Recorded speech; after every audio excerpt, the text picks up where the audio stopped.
Welcome to Women in Leadership Talk, where you'll hear from successful women who are empowering other women with their stories of adversity, resiliency, and success. And here is your host, Vicki Bradley, founder and CEO of Women in Leadership Empowered. Hello, everyone, and welcome to the Women in Leadership Talk podcast. Thank you so much for joining us today. I am thrilled to say I have Jillian Gibbs joining me today, and we're going to get into a hearty conversation on how you move from singing into marketing and consultancy. So, Jillian, welcome. Thanks for joining us. Thank you, Vicki. Thanks for having me here. Well, we're thrilled to have you, and it's good to see you again. And let me give our audience just a little bit of background on who you are, why I've asked you to be on the show and share some of your journey. So Jillian is the founder of the world's largest advertising production consultancy called Advertising Production Resources, aka APR Consulting. She began her career training and performing in the world of opera, cabarets, and cruise ships. I can't wait to talk more about that. And after college, she took a freelance job at an advertising agency and then took on a full-time job as a telephone operator at Lever Brothers, now called Unilever. And most of you probably have all kinds of things in your house from Unilever. And that helped her pay the bill so that she could continue to audition for roles in musical theater in New York City. So as she was doing this, a position opened up as an assistant to the head of advertising. And she applied, landed the job, and thanks to a mentor, learned the ins and outs of advertising production for television, radio, and print. Little did she know, serendipitously, she would find another creative passion in production. And so at just 25 years of age, she became the production supervisor for Unilever and kept an office in Park Avenue at Lever House, all the while continuing to sing in New York City. So that's sounds like a super exciting journey that you've had. And I gave the highlights, Jillian, but I'd love for you to share with our audience, how do we go from opera singer, cabaret, because I got goosebumps even when I say cabaret, right? Because that's so exciting. And then really seeing this opportunity in the advertising and production world. Mm-hmm. Oh, goodness gracious. I think that do you know how there's things happen for a reason, right? In life, you are sort of led down a certain path, and then there's an unexpected turn. And then you go down that path and you see where that takes you, right? So with my career, I actually got a music scholarship to Ithaca College, upstate New York, because I came from a family that I was the first person to go to college. We didn't even really fully understand the process. I was applying very late. We didn't have the money to go to college, and I had to get in on some scholarships. Ithaca is a private school, so it was quite pricey. And I did get a scholarship, a partial scholarship, and then I picked up a minor in advertising. So it wasn't far-fetched for me to then end up working in advertising. But in school, I thought I wanted to sing jingles. I wanted to go into studios and just sing all those great jingles that people that we all love, and it gets in our heads, right? And then I realized that to do that, studio time is very expensive. So you have to walk in. You have to have perfect pitch, which means you can just sing any note because it's perfect pitch is a gift. Some people have it, most people don't. I do not have perfect pitch. I have relative pitch. So if you give me a starting pitch, I can figure out where to go from that pitch, from that note. Okay.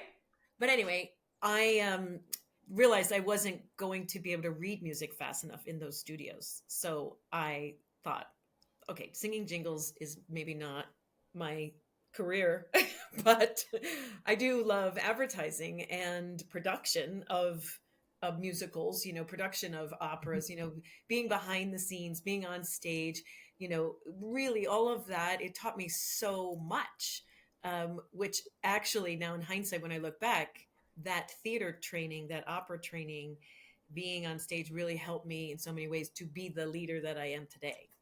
Amazing. Well, and I love how you paralleled that, right? Because you were able to be hands-on, front and center, and then you're okay, now how do I turn this and make this into the next evolution of who I'm going to be? Mm-hmm. Yeah. And when Al Tennyson, who was my mentor at Unilever, he brought me in and really sat me in his office and I listened in on conference calls, and he just taught me so much. And he was quite brilliant in production, but he also was very good with people. And he really understood what was important Mhm. versus what was urgent, because in production, everything is like, everybody's trying to figure out problem solving is production, right? And there are a lot of people who get sort of wrapped up in the fact that everything can feel urgent in production. Mhm. And so differentiating between what is urgent and what is important, but it's not urgent, you'll get to it. That was a really helpful lesson for me back then. I was only 25, 28 when he retired. And then it was me left to me to like, I went into the people who ran media at Unilever, and I said, I would like to take over his job. And I was only 25, and they did Love not it. like me, thank God. They said, okay, we'll give you a year. And they gave me a shot. And it's because of people, out there who give you a shot that helps Yeah. you take the path that you are meant to go on next. And then it's up to you to really create something of that, right? I ended up loving it. I ended up being really good at it. It is part EQ, part IQ, production 100%. Yes. and marketing. And it's a lot of it is experience, but much of it is also your knowledge of humans and human Yeah. nature. And, that goes with being a great leader as well, right? You have to have 100%. Yes. balance there. You said so many things there that I'd like us just to take a few minutes and talk about, because especially given where we are in the world today, because we are all moving at light speed, right? Or at least we feel like everything is urgent, to your point. And so maybe what were some of the things that helped you learn how to dissect what really is urgent and what really is important? Like how to break that down, because I think that's a special topic right now, given where we are and what's happening in our world. It's really a nice question, actually, right now. And I never really thought about it before, but I can try to articulate, for me, and this is just my own point of view, is I have a lot of energy, and I often convey that energy or put that energy onto other people. Sometimes it is good, it is positive, and people follow me like the Pied Piper, like, Yeah. yes, this passion that she has, I want some of that, and people follow. And other times it can create a frenzy. It can stir, the energy of the people that you're working with to a negative effect, where it's like,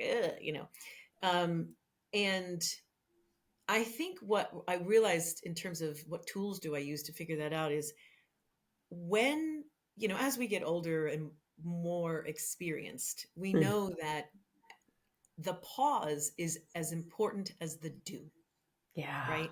Huge. So taking a moment to, when I start to feel that, because I could feel it in my chest, in my heart, it just starts to rise, like this energy, like I'm going to be just full of this energy that if I put it out there, I got to be very aware of the reaction that I'm going to get. And so there are times to use it in that way where I want people to get excited and to follow me. And there are times to sort of suppress it and give it in like little smaller doses. Mhm. So really paying attention to what is happening to the other people or the other Yeah. person that I'm communicating with is important, because you can't just throw at them all of your, wonderful ideas all at once and just expect them, Hope they're going something happens. to like, so what do we do first?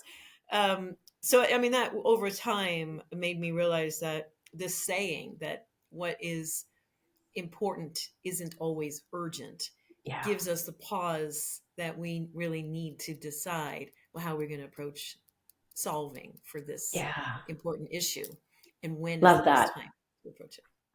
Yeah, no, I love that. And I love what you were just saying there about the awareness of how does that impact others, right? Because we all learn at different speeds. We all have pace. Like you and I sound like we're a lot alike. So it's like, okay, yesterday, right? And because you get excited, right? And so that energy is boundless, but sometimes the people that are working with us don't always feel that way, or and sometimes it's not that they resist it, it's just that they're too busy processing what you've said, and then they think, oh gosh, everything Jillian said, everything is important, right? And it's urgent. And so it's helping them prioritize, like, this is a brainstorming session versus an action mobilization session, right? Yes. Or conversation, I should say. Right. And so how to be distinctive in those two. Right. And especially carrying the title of CEO, what I still have to remind myself that it, oftentimes I am energized by the collaboration and the Yes. back and forth, right? And so if I'm doing that with someone in my company who is, they're looking at me as the CEO, and essentially they may be taking what I'm saying as directive, like Correct. this is the way it should be. And I have to be very aware that, to say, look, I'm just going to throw out some ideas here. Like, let's throw this against the wall and see if it sticks. Yeah. Let's have a conversation. What do you think? This way. But I had to practice getting really good at saying, this isn't me telling you what to do. This is me thinking with you, right? Yes. You're processing out loud, and you want them to be part of that. And especially if they're inexperienced, you're right. Sometimes they think these are the directives that is expected of us. And so that becomes really important for them to be able to raise the questions to you as well. Like, so Jillian, is this a directive, or are we trying to figure out what the next steps are? Like, what part of the process are we in? And it's funny you say that, because I had a client just recently, and he said to me, I was invited to the CEO table, and he said, but I don't want to share certain things. And I kind of looked at him like puzzled, and I said, well, why do you think you were invited to the CEO table? And he goes, well, because I've been around for a long time. Like, he had all these and I said, sure, those are all true. But why do you think the CEO, like, there's, 10,000 employees at your company. Why did you get asked? And it took him a bit to process that. And he said, I guess because he wanted me to be honest and share my thoughts. And I said, yeah, because he could have picked anybody. And if he wanted a yes person, he would have picked somebody else, right? And so that becomes really important when that dialogue is happening, for people to speak up and say, Jillian, that's a crazy idea. Or, oh my gosh, yes, we could take that and run with it. Right. So that collaboration and what you're talking about, of taking the pause and making sure people understand, that's so important. And even more importantly, when you disagree with the CEO, to find a way to continue the conversation. That's a hard thing to do. Like that, for me as a CEO, I want to be challenged. I want my idea to be blown up, because we're going to make it better. Yes. Right. So that's the thing. But many people are afraid to, or unwilling to, give their real honest point of view if they know they disagree with the CEO. So that's often hard, because if the more you ask as a CEO, the more difficult it may be, and maybe spending some time to really build an environment and reminders. We're here to be honest. We're here to disagree, because we want to get to the best place. That's and you want people to challenge the conversations or amplify it's never one person. It's always the collective that, I believe, that eventually comes up with the right mechanisms. Agreed. Right. And so that dialogue needs to be, hey, how, there's ways to say it. And, I'll give coaching a plug, but maybe that person needs a little bit of coaching to help them learn how to articulate it, because it is okay, but there is a way to do it. For sure. Yeah. So Jillian, you were talking about your mentor and how this person included you in, you kind of got to sit on the sideline and listen in and hear, how things were navigating.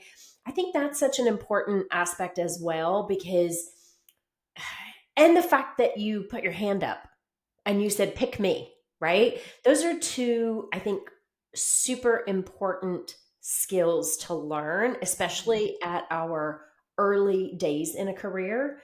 The more you can do that, the better, right? And so often we step back and we go, oh, those stories play in our heads that, oh, maybe I'm not smart enough, or I'm not good enough, or whatever that enough story is. So what helped you have that tenacity, that grit to say, yeah, pick me. I've been hanging out with this guy for the last 2 years or 3 years, and I want to be this person. It was kind of bold, wasn't it? Oh, I love it. I guess in my parents, my upbringing, I was the oldest child, and I was somewhat shy, and through my singing, I became less shy and more Mm. adventurous and ways of communicating, and I think when opportunities arise, my mom and dad would both say, so just go for it. Like, why not? Like, they gave me the permission to try things. And they said, if you try it and you don't like it, then do something else. Like, it was that simple. But what I realized over the course of my professional career is that a lot of people don't have that permission from their parents.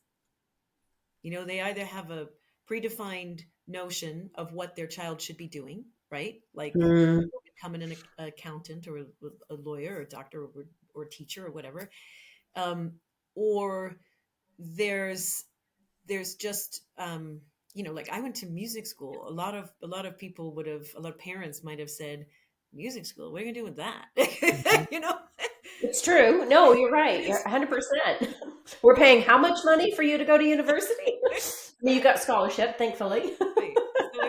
So it was them. It was my parents who really gave me permission to try and Yeah. continue to try new things. I think that permission and that encouragement was super helpful for me, and it can be for others. I'd love to just tell everyone in the world, just try something different. Just try, because you learn, right?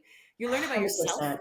You learn what you like, what you don't like. You learn what you're good at, and if you find something that you're good at, then and you enjoy it, then well, you've got like a recipe for success. Exactly. Exactly.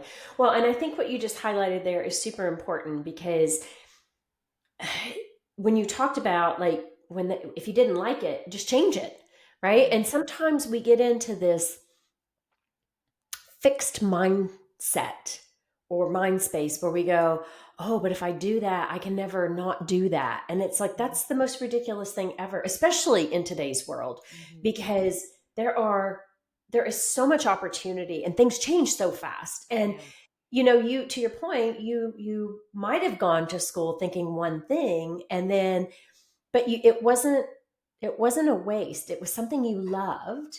And you talked about how that set you up for the success that you have today.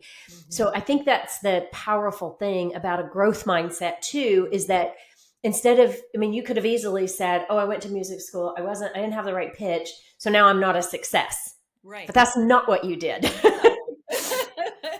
No, I mean, I think every moment and every experience in our lives teaches us something, and we build on that. Those are the building blocks to our life.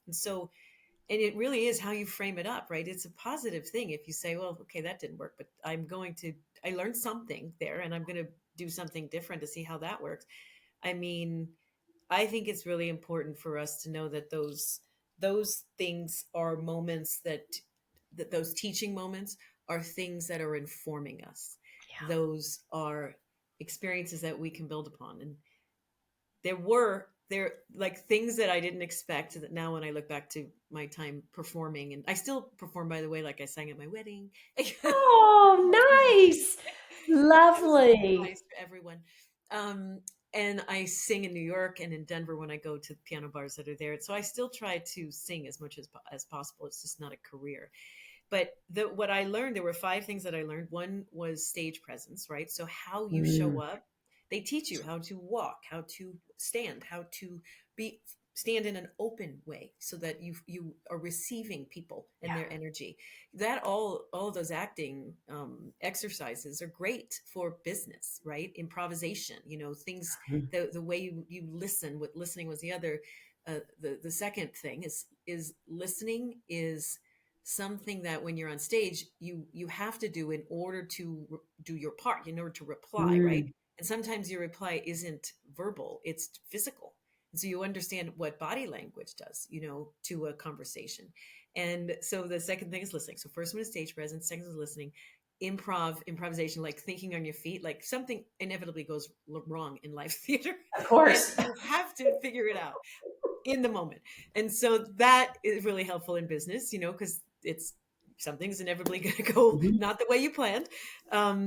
Also, music is very mathematical. So, and in business, obviously, you have to be good at numbers. So, Mhm. I'd say music and math are very close. So that was helpful. And then, like in a very cutesy way, I like to say that the curtsy, at the end of a performance when the opera singer comes out and does this big like curtsy. That for that, it's like for me today, and I've used the curtsy in talks. It's like a big thank you to the people Oh, I that you're love working with, that. like a nod to say, I am, thank you for allowing me to be authentic and thank you for being here for me. Wow, I love that. Wow, those 5 lessons, beautiful. And I mean, the mathematic and the music, I would have never even thought. But you're so right. Like how all these things come together. So everything you learn, if you think about it, you can turn that into an opportunity to support you, right? Like that is I said to my son graduated in May, and so he's looking for what that career looks like, right? And sometimes he'll say, "Mom, I wish I had have done this," and I'm like, "Yes, but think about how that has shaped who you are. Think about all the different ways." I said, "You could work, quite frankly, in any company because." Every company has to deal with government and policy and right. And so it's a mindset shift to your point, but I love how you just articulated those 5 and how that helped you, move into the role you're in today and to the CEO that you are today. Mhm, And that's great for the people who work with you to see how you are embodying and modeling those It's behaviors. true. That's awesome. It's true. And it's a constant learning journey, right? Like Yeah. I am not perfect and I am always trying to be better at being a leader. And it isn't easy, when No, you it's grow not. from zero to what the size of my company, mid-sized company now, from like one individual to 150 individuals. Wow. You, Congrats.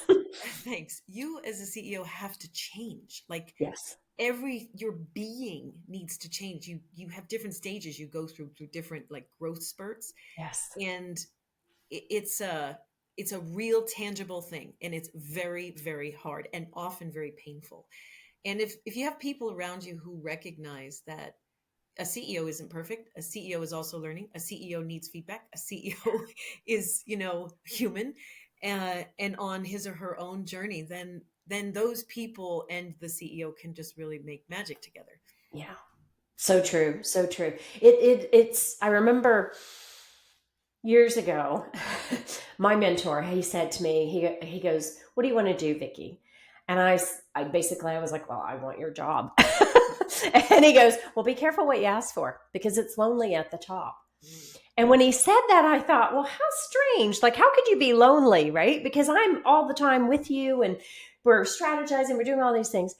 But then when I did take over, not I didn't take his job, but I took over a company where I was the president, and it did become lonely. And exactly what you just said, Jillian. People hold you up to this expectation that you're supposed to know every answer. You're supposed to be able to do everything. You have to have all the information. And that's just not the reality. Like Mhm. how you go from 0 to 150 employees in a mid-sized company is by evolving as you go and learning and meeting your people where they are and Right. hiring people that are smarter than us, right? Mhm. Because We're that's different, also how we smarter and grow different, and right. I think that the having a variety of people with different skills it's just not lip service. It's really important, right? yeah. Love that. Oh my goodness. Love that. So, I know I'm watching our time a little bit and I want to be cognizant of that, but you wrote a new book. It's probably not new now, but maybe talk about your book and what prompted that.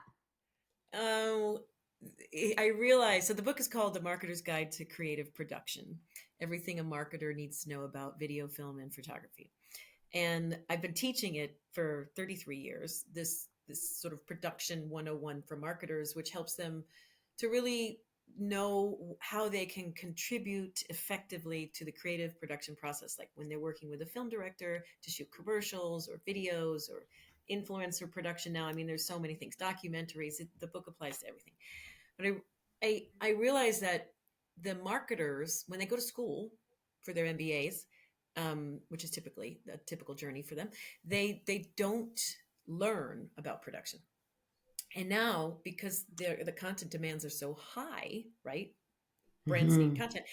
They are involved in production so often, and in order for them to have success with their creative agencies and their production partners, director teams, they really need to understand best how to contribute to the conversations, how to give feedback in a timely manner, and so on. So what I did was I took the Production 101 training and I put it into book form, and launched that last year, October of 23. And it has been very well received because it's not only good for the marketer, but it's good for their agencies, and it's good for their production company partners, who are all working together to create wonderful stories. And so this is the first of its kind, as far as I know. And we are leaning in now to hopefully make some sort of online training modules where I could take people through chapter by chapter. So we're going to experiment with that in 2025. Lovely. Love it. Well, and it sounds like a great opportunity to maybe partner with some universities as that being part of their curriculum. Absolutely. I've talked to a few earlier this year, and I'm hoping to have those conversations again in 2025 to see really what can we do. Because it's really about, when you reach a point in your career where you write a book, it's really about giving back then, right? Well, how can we really make the most of this and teach others? So I'm hoping that some of that, the university and college conversations that I've had will come to fruition. Awesome. Awesome. I love it. And so, okay, so that's terrific. So there's some plans for 2025. What else? What are maybe two things that you would want to share with our audience that, really support them to go after their dreams? Because you've had a incredible career and you continue to evolve and bring more to it. So what would be two things you would share, and what's next for Jillian? For the first thing, I would reiterate what I said before, which is give yourself permission, right? Give yourself permission to try and go after your dreams. Be bold, make bold choices, because why not? You got one life to live, right? Second thing I'd say is to pre-wire some people around you. So when I started the business, I bootstrapped it, right? So I got with my first client. I knew that I was going to have one client to start with. And then I built on that. And it's so much easier if you've got a base, if you've got someone saying, yes, I will pay you to do that thing you do. Because it confirms that you're valuable, but it also means that what you're doing is something that someone else might like, right? And so then you can just build on that. So that's the second thing, is get pre-wired. Love it. And what's in it for 2025 for me next is, I don't know. I think that there's value in partnerships. So for me in 2025, it's about pulling together the right adjacent companies to create exponential value for our clients. That's that sounds exciting and mysterious. And okay, we might have to have another podcast on that one. Yeah, I'm excited. Oh, I love it. I love it. Oh, Jillian, thank you so much for joining us. Like, I love how you've shared really that journey that you've taken and how you've set your mind up for growth and always looking for how do we evolve? How do we see things as opportunity? I love when you said just be bold and say yes. Like, Mhm. I mean, worst case is somebody says no, and then you shuffle around and you go after the next thing, but at least you put yourself out there, right? Mhm. And you can be surprised and delighted sometimes when people say, okay, we'll give you that shot. So Mhm. I love that. That's the beauty of it, isn't it? Yeah, it So is. go for it, right? Awesome. Awesome. Well, Jillian, I know you're ready to go off on a beautiful honeymoon. So congratulations again on that. And, if we can help spread the word on your book, like we'd love to do that. Where can people actually find your book? It's on Amazon. You can find it on Amazon. There's an audio recording as well. You can find it. I mean, Barnes and Noble has it. You can find the book in many locations. Okay, terrific, terrific. And if people have questions, what would be the best way for them to reach out? Do you have would they contact your website? Like, Yep, how my would they go website about reaching out? is one way to get me, which is www.aprco.com. If they have specific questions about the book, there is a book website attached to that, APR website, and there's some frequently asked questions there, and you can post another question. If you want to reach me, you can reach out to me via LinkedIn or my email, which is jgibbs@aprco.com. Awesome, awesome. So, audience, you heard it. If you're looking for that book, so you want to really expand on how is production done, especially in today's world, because there's so much more of it. So, Jillian has a great book for you to read. You heard where you can get that: Amazon, Barnes and Noble, all your major bookstores. Mhm. Amazon is like they have everything on Amazon. And now you know how to reach out in case you have questions. You can go to her website, check things out, follow her on LinkedIn. You can see the things that she's doing and her company is doing. So, Jillian, thank you so, so much for being here with us today. I'm super grateful to you. And I loved what you shared. And I'm going to make sure my son listens to this podcast. Wonderful. Amazing. Thank you, Vicki. I hope we keep in touch. Oh, awesome. Thank you. And audience, I want to say thank you. I know you have a choice as to what podcast you listen to. We're in 50 plus countries now. And so we're super grateful that you keep sharing and spreading the word. But do please share the episode if this has resonated with you. Share it with friends, whoever needs to hear this. If you've got somebody in your life who is, aspiring to be the next executive, send them this episode. Let them listen to it, because being bold is what it's going to take to get them to that place. And as good measure, WIL Empowered offers 2 free webinars on our website. So you can go to www.willempowered.com. We have 2 mini series. One is about fear, how to overcome that, and the other one is about habits. So please feel free to download those. It's a little give back from us. And we thank you again for being here. Take care, everyone, and we'll see you on the next Women in Leadership Talk podcast. Thanks, everybody. Thank you for joining us for WIL Talk, sponsored by Women in Leadership Empowered. To learn more about our programs, please visit www.willempowered.com. We look forward to seeing you in our community.